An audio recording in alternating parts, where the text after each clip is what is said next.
विदाई की बेला हर विवाह समारोह का सबसे भावुक कर देने वाला पल।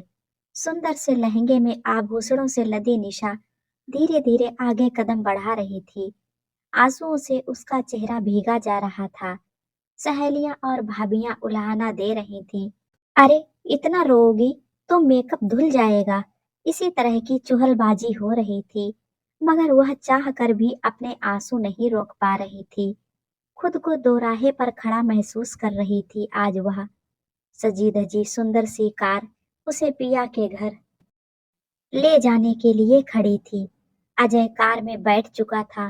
निशा ने कनखियों से देखा तो लगा अजय बेसब्री से उसका इंतजार कर रहा था, मानो कह रहा हो, अब बस भी करो निशा, नए घर में सभी लोग तुम्हारा इंतजार कर रहे हैं।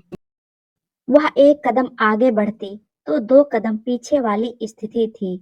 पापा भैया पास में ही खड़े थे। निशा पलटकर पापा के गले लगकर रोने लगी। भाई उसे प्यार से सहला रहा था, मानो पापा से छुड़ाना चाह रहा हो और कह रहा हो, दीदी, एक नई सुंदर सी दुनिया तुम्हारी प्रतीक्षा कर रही है, उसका स्वागत करो। तभी उसने देखा कि माँ किसी अपराधिनी सी दूर खड़ी अपने लुढ़कते आंसुओं को छिपाने का असफल प्रयास कर रही थी। दोनों तरफ से स्थिति कमोबेश एक सी ही थी।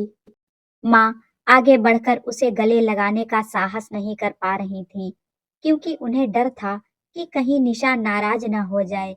ये अधिकार निशा ने उन्हें आज तक दिया ही नहीं था।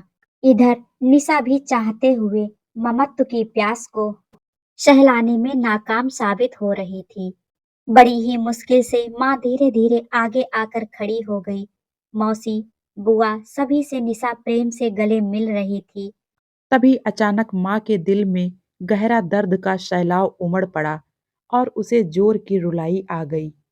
यह देखकर निशा से नहीं रहा गया। वह भी अपनी माँ की तरफ बढ़ी। दोनों माँ बेटी इस तरह से गले मिली जैसे दोनों को एक दूसरे से कोई शिकायत ना हो। शब्द शायद साथ नहीं दे रहे थे। बस कुछ देर एक दूसरे से लिपट कर दोनों पूर्ण हो गई थीं। अब निशा को जाना ही था, क्योंकि कार काफी देर से स्टार्ट होकर खड़ी थी। नए घर में पहुंचकर निशा को बहुत प्यार सम्मान मिला। शुरू के कुछ दिनों में उसे किसी भी काम में हाथ नहीं लगाने दिया गया। उसकी छोटी सी प्यारी सी ननद अपनी माँ के हर काम में हाथ बटाती। धीरे धीरे हाथों की मेहंदी का रंग छूटने के साथ साथ निशा भी घर परिवार की जिम्मेदारियों में शामिल हो गई, जबकि माँ के घर में वह कोई काम नहीं करती थी। मगर ससुराल तो ससुराल होता है। शुरुआत में कुछ कठिनाई भी आई। कई बार वह रो पड़ती थी कि अपनी समस्या किसे बताए, क्योंकि अपनी माँ को तो उसने पूर्ण रूप से तिरस्कृत किया हुआ था। माँ ने कई बार प्रयास किया था कि निशा घर के थोड़े बहुत काम सीख ले, परंतु वही बात, ढाक के तीन पात। जब कुछ छोटी थी तो पापा के लाड़ प्यार की वजह से, और फिर बड़ी होने पर माँ से एक अनकही रंजिश होने के नाते। यूं निशा को काम करने में कोई परेशानी नहीं थी, परंतु माँ से वह कुछ सीखना नहीं चाहती थी। ना जाने क्यों उन्हें वह अपना दुश्मन समझने लगी थी। शादी को लगभग 20 दिन बीत चुके थे।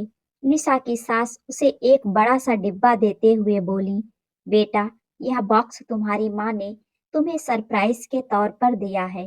तुम ही इसे खोलना और देखना कि इसमें क्या है। अपने सारे जेवर डब्बे में रख देना, लॉकर में रखवा देंगे। घर में रखना सुरक्षित नहीं होगा।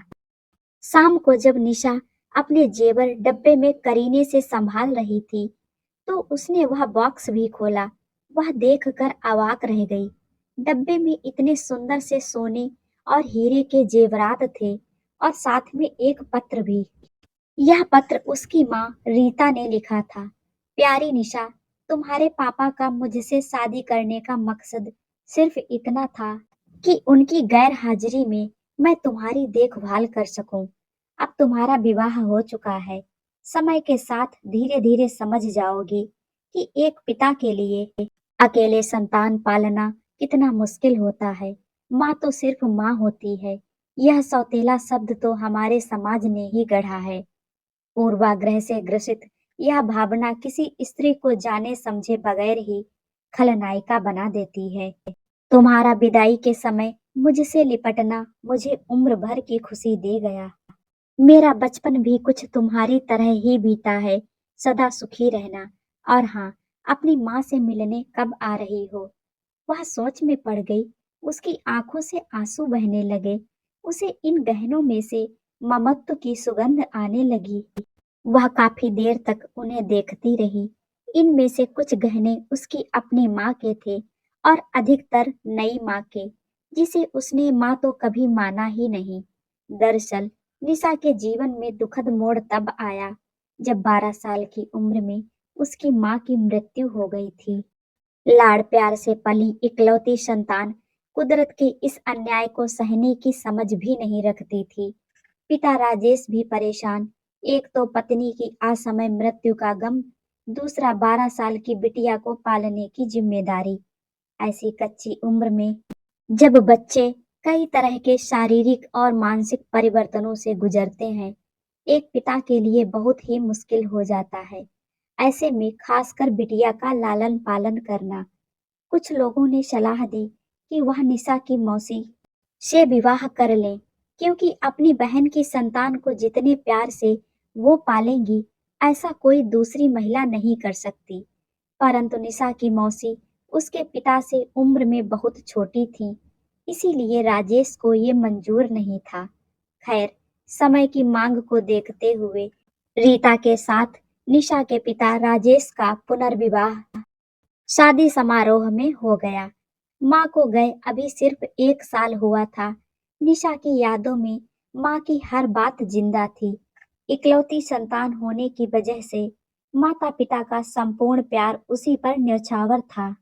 राजेश ने रीता के साथ विवाह तो किया, परंतु निशा को किसी भी मनोवैज्ञानिक संकट में वो डालना नहीं चाहते थे।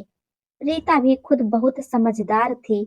इधर निशा भावनात्मक, मानसिक और शारीरिक तौर पर आने वाले सभी बदलावों से गुजर रही थी। माँ उसे भावनात्मक सहारा देने का भरकस प्रयास करती, परंतु निशा हर बार माँ को ठुकरा देती है। अकेली अकेली उदास बैठी रहती थी। नई माँ कभी पिता से हंसकर खिलखिलाकर बातें करती तो निशा परेशान हो जाती। उसे लगता कि इस महिला ने आकर उसकी माँ की जगह ले ली है। निशा की माँ की साड़ियाँ राजेश के कहने पर अगर रीता ने पहन ली तो निशा आग बबूला हो जाती।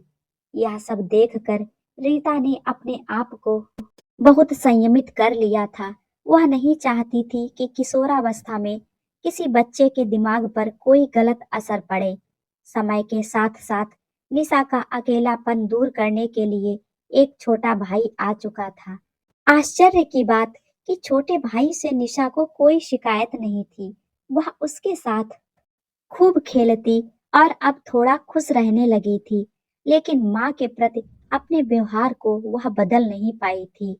22 साल की उम्र पूरी होने पर घर वालों से विचार विमर्श के बाद निशा का विवाह तय कर दिया गया। इधर निशा ने भी कोई अरुचि नहीं दिखाई। वह तो मानो नई माँ से छुटकारा पाना चाहती थी। आज इन गहनों को संभालते वक्त वह सोचने लगी कि अपनी माँ की साड़ी तक वह नई माँ को पहनने नहीं देती थी, और इस अनचाही माँ ने उसे खूब लाड़ प्यार से पाला, कभी अपने बेटे और उसमें कोई फर्क नहीं किया। विवाह के समय अपनी सुंदर कीमती साड़ियाँ और भारी गहने सब उसी को सौंप दिए, जैसा कोई असली माँ करती है। तभी सासू माँ ने उसे आवाज देकर दरवाजे पर अपनी उपस्थिति का एहसास कराया। निशा का उदासीन चेहरा देखकर वह बोली, अरे बेटा, क्या बात है? मैंने लौकर वाली बात कहकर तुम्हारा दिल तो नहीं दुखाया? दरअसल घर में इतनी कीमती सामान रखना असुरक्षित है, इसीलिए मैंने ऐसा कह दिया। अरे नहीं मम्मी, ऐसे कोई बात नहीं है, कहकर वह रुक गई। और आगे क्या कहती, कैसे कह देती कि जिस माँ ने अपना सर्वस्व उसके लालन पालन में लुटा दिया, उसी माँ से वह इतनी नफरत करती थी कि पश्चाताप करने की भी कोई राह नहीं दिख रही है। खैर, सासू माँ समझदार थी। सब जानते हुए भी वे अनजान बनी रही। इधर निशा के अंदर उधेड़ बुन चलती रही। शाम को अजय आकर बोला, अगले 2-3 दिन में हम तुम्हारे घर मम्मी पापा से मिलने चल रहे हैं। दरअसल अजय की माँ ने ही उसे निशा को माँ के घर ले जाने की सलाह दी थी। वह धीरे से बोली, ठीक है, मगर मन ही मन बड़ी शर्मिंदा हो रही थी कि कैसे सामना करूंगी माँ का। अगले दिन सुबह मौसी का फोन आया। निशा आत्मग्लानि से भरी हुई थी। उसने मौसी से माँ का जिक्र किया। तब मौसी ने ही उसे बताया कि अजय के साथ उसका विवाह उसकी माँ रीता ने ही तय किया था। दरअसल अजय की माँ और रीता बचपन की सहेली थीं। अजय की माँ का विवाह तो समय से हो गया, परंतु ये रीता का दुर्भाग्य था कि बहुत ही छोटी उम्र में उसकी माँ की मृत्यु हो गई थी। पिता ने दूसरा विवाह नहीं किया। पारिवारिक सदस्यों के साथ मिलकर खुद ही अपनी बेटी को पालने की जिम्मेदारी अपने ऊपर ले ली। परिवार के बीच में रीता की परवरिश तो ठीक ठाक हो गई, परंतु उसके विवाह में देरी होती रही क्योंकि दादा दादी की मृत्यु हो चुकी थी। ताई ताऊ अपनी गृहस्थी में व्यस्त हो गए थे। अब रह गए थे रीता और उसके पिताजी। वह पिताजी को छोड़कर कहीं जाना नहीं चाहती थी, लेकिन अधिक उम्र हो जाने पर भी लड़की के लिए लड़का मिलना कभी-कभी मुश्किल काम हो जाता है। इसीलिए जब राजेश की पहली पत्नी की मृत्यु हुई, तब रीता का विवाह उनके साथ इस शर्त पर हुआ कि उनकी बेटी निशा को अपनी बेटी की तरह मानकर पालेंगी, और रीता ने ये जिम्मेदारी बखूबी निभाई। कुछ साल के बाद अपना बेटा होने के बावजूद भी उसने दोनों बच्चों में कभी कोई फर्क नहीं किया, और आज भी यह रीता ही थी जिसने निशा का रिश्ता अपनी सहेली के बेटे अजय से करवाया था, ताकि वह स्वयं अपनी बेटी के भविष्य को लेकर आशान्वित रहे। परंतु ये बात परिवार के किसी भी सदस्य ने निशा को नहीं बताई, क्योंकि उसे अपनी माँ से ही अत्यधिक बैर था। फिर वो ये बात कैसे बर्दाश्त करती?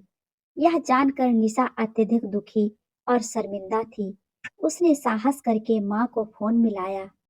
उधर से माँ की प्यारी सी आवाज आई, बेटा, रिश्तों को सहेजने की कोई उम्र नहीं होती। जब भी अवसर मिले इन्हें संवार लो।